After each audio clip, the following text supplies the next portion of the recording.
ہیکل کا لفظ رہائش گاہ، محل یا دربار کے لیے استعمال ہوتا ہے۔ گمان ہے کہ اللہ کے نبی حضرت سلیمان علیہ السلام نے اپنی رہائش کا حجرہ بھی مسجد میں ہی بنا رکھا ہو اور اپنے متابعین کا اجتماع بھی مسجد میں ہی کرتے ہوں۔ اس لحاظ سے اس مسجد کو ہیکل سلیمانی یعنی سلیمان علیہ السلام کا محل یا دربار کے نام سے منسوب کر دیا گیا ہو، حالانکہ یہ مسجد فی الواقع زمین پر دوسری تعمیر ہونے والی مسجد ہے۔ مقامی مسلمان اسے مسجد الاقصی یا حرم قدسی شریف کہتے ہیں۔ یہ مشرقی یروشلم میں واقع ہے جس پر اسرائیل کا قبضہ ہے۔ یہ یروشلم کی سب سے بڑی مسجد ہے جس میں 5000 نمازیوں کی گنجائش ہے، جبکہ مسجد کے صحن میں بھی ہزاروں افراد نماز ادا کر سکتے ہیں۔ حضرت محمد صلی اللہ علیہ وآلہ وسلم سفر معراج کے دوران مسجد الحرام سے یہاں پہنچے تھے اور مسجد الاقصی میں تمام انبیاء کی نماز کی امامت کرنے کے بعد براق کے ذریعے 7 آسمانوں کے سفر پر روانہ ہوئے۔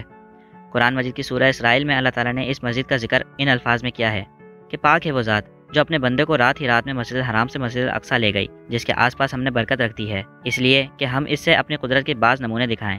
یقیناً اللہ تعالیٰ ہی خوب سننے والا اور دیکھنے والا ہے۔